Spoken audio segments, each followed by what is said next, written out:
See, I start that and then I have to wait until it starts and it says it's going, and then I have to go back and close that window.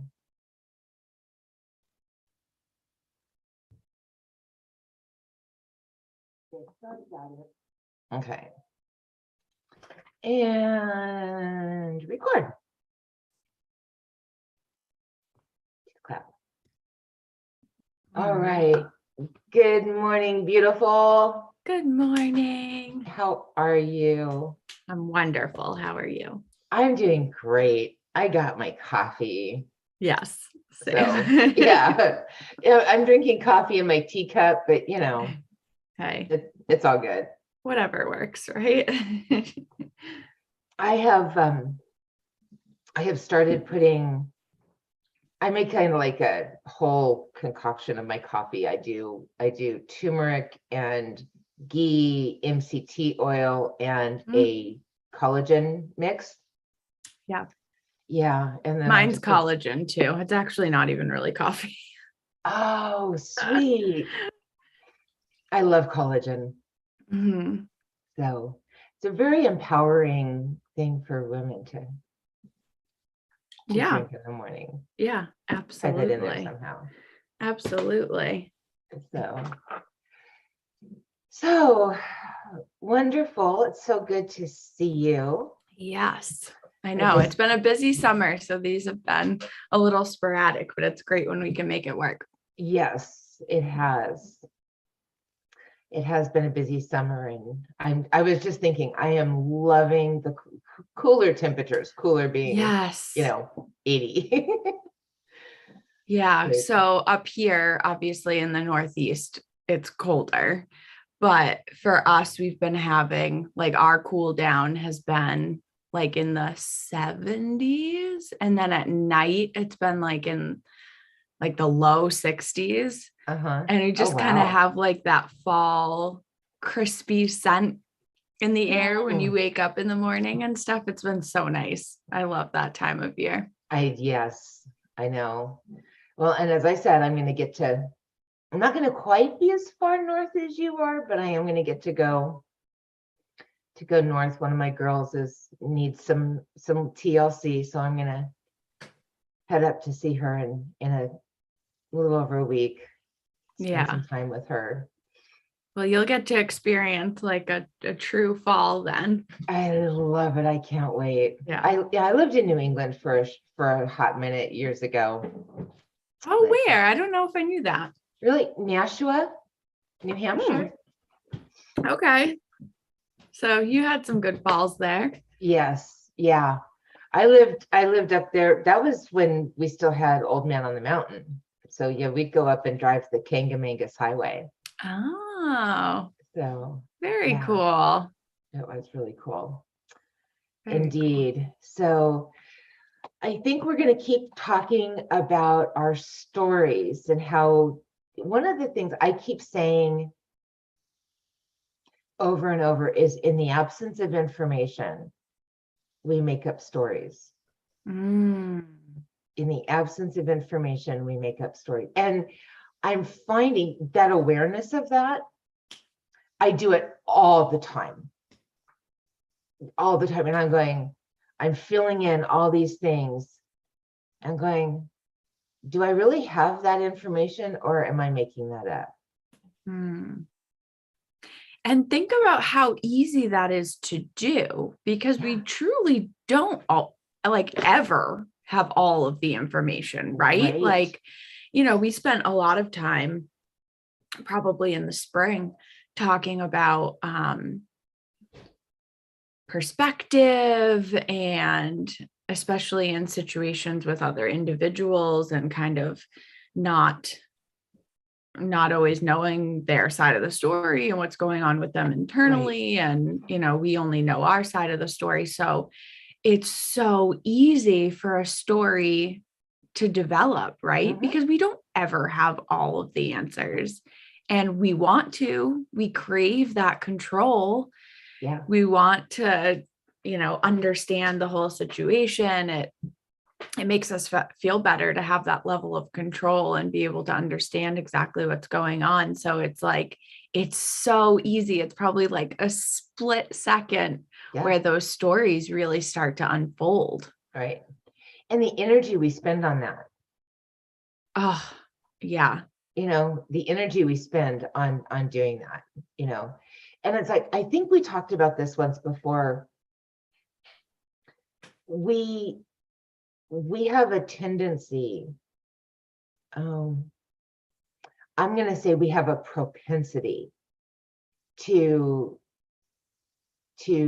judge ourselves by what we see in other people. We judge our inside. I know my inside. I know how I feel. If I feel tired, I don't like my hair. I don't like the way my clothes fit today. If I don't feel right, I don't feel that confident that I want, and I look at somebody else, all I know about that person is what I can see on the outside. All I can see is their presentation. Right. And I judge my inside that I know very well by what I can see of them, by what they've allowed me to see. Yeah. And if I'm not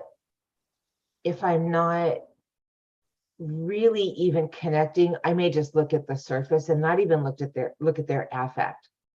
Mm-hmm. And I was in Dallas last week, and so I spent some time in the airport,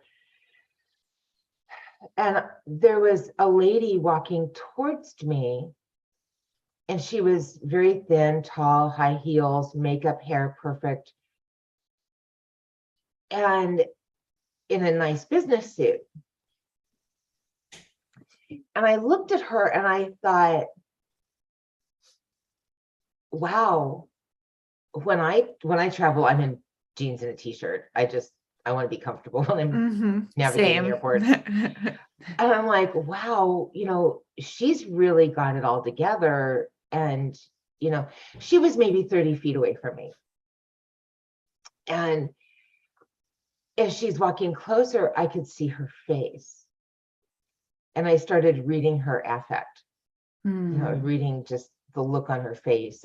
And she was crying or fighting tears. And her face, when she got closer to me, looked distraught. And I thought, that really kind of sat with me for a while. I was like, from a distance, I judged her as really having it all together. And the thought went through my mind, I wonder if I will ever be together enough that I want to travel through an airport like that, or being busy or important enough that, I've got a meeting as soon as I get off the plane. So I've got to be, dressed like that as I go through the airport, just kind of that comparing stories. Right.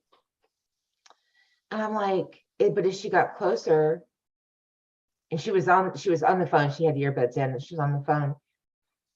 And I could see tears, and I could just see this distress in her face. And I thought, and it looked so different when she got closer to me. And I was like, wow. Because I created this whole story around this woman and how, important and together she was. And then as she got closer and closer, she was like really upset. And I'm like, and that's an interesting one too, because that, I think, is a very common story, especially as women. Yeah. Always comparing ourselves to that level of like put together that we see. And I coach a lot of moms, and it's really common with in my work with them too, comparing themselves to like, the other moms that are quote unquote put together, Yeah. like you said. And, again, the moms that have their hair done and have makeup on and are wearing like the cutest athleisure outfits and, Right. that drive the nice cars and this and that. And it's like, that can be a sticking point for a lot of the moms I work with, like feel like, they're not getting a full night's sleep. Their kids are up and down and, they're barely functioning, like let alone like blow drying their hair and putting on makeup and stuff like that. And it can be very easy to make that comparison, not knowing, by any means what that mom that is or appears to be put together is experiencing. Right. Yeah. Yeah. And as you're talking about that, I'm thinking, I'm making up stories. It's just as I'm listening to you talk, I'm making up stories. Like, so what are the children of the mom who spends all that time doing her hair and her makeup? What are the kids doing? Are the kids downstairs feeding themselves Fruit Loops? Are they watching TV? What are those kids doing? When mom's doing this, and and I'm not gonna lie, I'm finding I'm catching myself with some judgment around that. Like, what would be different if those kids were like, had mom downstairs cooking eggs and making breakfast and interacting with them. Which goes and it goes back to values, but it also is that story, is that judgment, right? Note to self, work on judgment of young moms. It's it's because there's always there's going to always be judgment, and there's going to always be those stories, and there's always those choices. So as we talk about empowering women, I find in my work, I want it to always be that values based. What's the fruit of it? Where do you want it to go?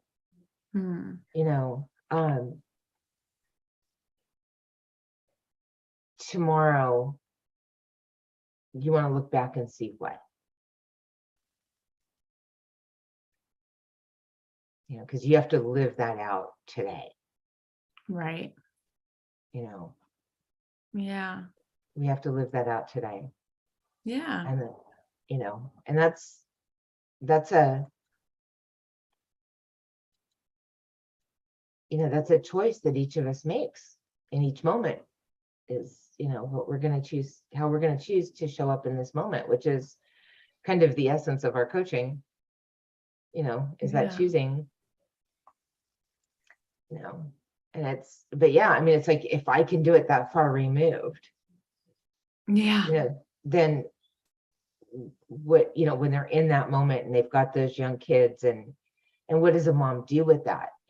She's going through the line to drop the kids off at school, and Sally's got her hair all done and her makeup all done, and the kids look perfect, and she's just trying to scramble around and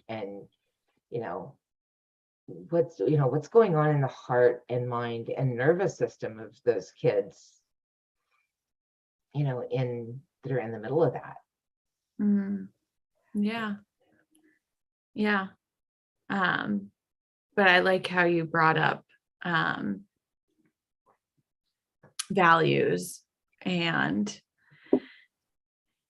thinking about or relating those to the choices that we make, right? And I think when we're really clear on what our values are, it makes it easier to make those choices. Right. Yeah. It does. And then our stories become the story that we're writing. instead of, or can become the story that we're writing in the end, be aware of the choices that we're making, in that moment. Yeah. So, I got to face, and I shared with you a little bit, little bit of a hard left from young moms and young kids to adult relationships. When I was in Dallas, I got to see my mom. It was the first time in 12 years that I had seen her. And I had not intended, when I went into Dallas, I had not intended to see her. I've been in Dallas a few times in the last 12 years and intentionally not gone there. Yeah. In the midst of one of my meditations, I just felt very strongly that I needed to see her. And it's interesting, again, going back to those stories,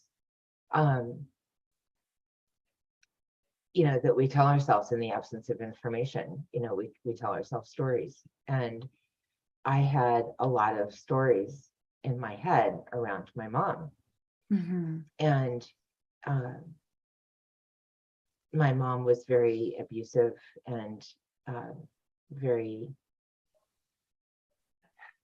just always able to run me off. It was very intimidating. And so I had made her into this really big, powerful person in my mind. Yeah. And in any interaction with her, I always shrank back and hid. And it was, not wanting to be seen, not wanting to be in a, it's like, I didn't ever tell anybody when I was going to Dallas because I didn't want her to find out I was in town. I didn't want to be seen. Yeah. And a lot of that came up. When I got in on Wednesday, I went to Kroger, and as just things happen. The conference center where I was like 4 miles from her house. So when I went to Kroger for groceries, I knew I was the Kroger that she would shop at. Yeah. And I had so much anxiety. I was like, it was really very much like, walking through this store knowing there was a rattlesnake loose in the store somewhere. Right. Maybe for you, it would be, there was a bunch of spiders in the store somewhere and you just didn't, I was like constantly like, where is it? Is my mother has metaphorically really become or was a snake, and that's where a lot of that power came from, was my fear of snakes. And I, was just very anxious in that store, felt very vulnerable. Yeah. And when it came up in my meditation that I needed to reach out and see her, it created a little bit of anxiety, but at the same time, I had done a lot of work around it, and I felt a sense of,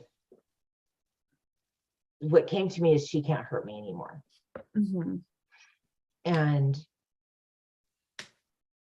so I was able to see her, have dinner with her and her husband, and it was just, my friend Rick was with me, for which I was very grateful. And it helps to have reinforcement sometimes. Well, it helps to have someone who believes in you. And he does. And I knew that. And we were able to be playful and joke and interact. And I was like, this is really weird. This is really, really different. And I just had this sense, is she went from being this huge mountain, powerful person that I had created the stories around in my mind to being the same size as I was, unable to intimidate me and make me cry and run away. And I was what like, do you, oh, go ahead. No, go ahead. I was just curious, what do you think caused that shift? Oh, it was my work, the work that I had done, shifting those stories, kind of going, my coach, when I would talk to my coach about my mom, say, how true is that? Challenging those stories. Because in my mind, and I think this is the thing that I really want to get across to women, whether they're a young mom or in middle age, postmenopausal with adult children, is those, not only do we make up stories in the absence of information, but there are lies that other people have told us. You know, we go back to the 4 agreements, the domestication. A lot of those are lies. A lot of those are somebody else's beliefs, somebody else's lenses, the way that they see the world, their own journey that they try to put on us, right? Like a tattoo, they try to impose their beliefs on us. And at some point it gets really mixed up, and those stories become ours, and we can't differentiate the difference between their stories and our own voice. It just all becomes one entanglement in our head. When we start tearing those apart, and what is mine? What is my value? What is really true about who I am? Not what somebody else has said about me, but what is true about who I really am. And I can separate out who I am from who other people have said I am. Then I can start to really, I don't like the phrase stand in my own power, because it's just become so cliche-ish. But I don't have to okay, I'm going to say it this way, because this is not cliche-ish. That makes my agency bubble intact. I have my agency bubble intact. And that's what made the difference. When I went in to meet with her that evening, my agency bubble was intact. She didn't have the power. I had taken her voice and her messages and identified them as her messages. So they were powerless over me. My agency bubble was intact, and I didn't have to be reactive or activated by anything that she said or did. And that was powerful. That was allowing me to sit and interact with her and feel safe. And not just sit and interact with her, but be even open and having fun and joking. Yeah. Oh my gosh. Yeah. When she walked away, when she and her husband left, I looked at Rick and I said, what just happened? What just happened? I was like, yeah. I mean, if you had told me a year ago that I would be able to sit and have a pleasant evening with my mother, I would have told you you were absolutely nuts. Yeah. Just lost your mind. Yeah. This same sort of theme came up yesterday when I was working with another client. She said like those exact words, like if you had told me, and hers was like a 10-year timeline, but she was like, if you had told me 10 years ago, I would be where I am today, I would have thought, you were absolutely insane type thing. And it's truly a testament to you and the work that you've done and the commitment that you've made to healing and growing. And that was the same thing that I said to her. There's kind of, again, maybe a little cliche, but there's kind of been like a meme or something that's floated around to Instagram, Facebook, that sort of thing, that I kind of keep seeing popped up, worded in different ways. But it's just that idea behind like the person you are now is like that person either a year ago or 10 years ago, like only dreamed that they could be. Yeah. And taking that moment to really think about that is like sometimes mind blowing, right? Yeah. Like, could you imagine 10 years ago, maybe you didn't think you could be like in your wildest dreams, you wouldn't have healed to this level or achieved certain things or whatever. And it's like, here you are though. Yeah. Yeah. It is it. And I'm very grateful to my coach that has helped me. I've said many times, I think to you, maybe on some of our broadcasts, I really, because of the relationship that I was in, I really didn't think that I was going to survive 2020. In the relationship wasn't a violent one, don't get that, but it was emotionally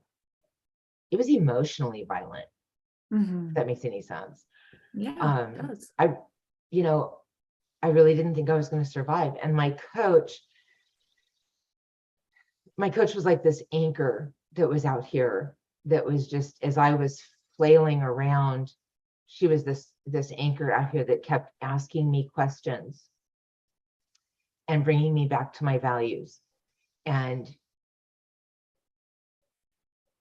allowed me that space to just navigate those choppy waters and find the shallow ground. And there was, I'm always the metaphor person, right? And as I'm thinking about that, I'm like it really literally in the water, sometimes feeling the ground, like with my toe, I could feel it, but not really get my feet on solid ground. And then I'd go back out to where it was over my head, and then swim back in, and it was just, and I feel like we do that. And then eventually we can get, where we can feel the ground with both feet, and start to get our bearings a little bit. And then a wave comes along, and we may be where we could stand up safely in the water, but you know that, right? You live by the ocean. I do. It can knock you over even when you have that ability to really stand up. But when we have that one person or two people in our lives that are there to just kind of be that, it's okay to be seen. I'll never forget the first time Rick sent me a text message, and he was nowhere near me, but he just said, "I see you." It freaked me out. It was like, wait, that's not okay. I really was triggered. I was like, I'm gonna go run hide under my bed. I was like, because that idea of being seen, but as you're coming up out of the water, you get your footing about you more and more. And when you're chest high in the water and you can stand up, but a wave comes along, it'll knock you over. When you're knee deep in the water, not so much. Yeah. And that's kind of the healing process and the coaching process is that coming up out of that water, and that healing, and just getting that more and more solid footing underneath you. Yeah. Yeah. And it's not, like you said, it takes a lot of vulnerability. Yeah. Which isn't easy. No. It's not easy. No, it is but not. It's well worth it in the end. Yes, it is. And I will, that is a story I will tell to my dying day. It is worth it, and I know we're about out of time. You're going to have to get going in a couple of minutes. Yeah. But I just want to say, from a little girl who hid under her desk hoping that nobody would find her, to a grown woman who's able to sit and look at the person who invalidated and took so much for so long, say, you know what, no more. You can't hurt me anymore. So I just want to say, if those to anybody who has those pains and those hurts in their heart, reach out, whether it's to me or to Jess or another coach. Find a good coach that can help you navigate those choppy waters. Yeah. We get better in community. Absolutely. Absolutely. Definitely a great place to start, with having that support system around you, like you talked about, having those couple of people that can really anchor you and support you, create a place where you can be vulnerable and challenge the stories. Yeah. Challenge the stories, because there's things that there were things in my life that I believed were absolutely 100% true. Mm-hmm. And it wasn't. They were just things that I filled in for so long that I couldn't tell the difference until somebody was like, let's just kind of take that apart and see how true that really is. And you can't do that by yourself. No, you got to let people in. Yeah, which is scary. It is, but it's worth it. Yeah, it is. So it definitely is. Yes. All right. So thank you so much for your time today. You too. And so I am going to, as we leave out today, I am going to recommend, I was introduced to a song by Karen Drucker called One Small Step. And anybody that hears this, I'm going to really encourage them to go listen to that song today. I know I'm going to go listen to it myself after this. Yeah. Let me know what you think. I will, for sure. All right. Well, you have a beautiful day, and we will talk soon. Sounds good, Kelly. All right. Bye.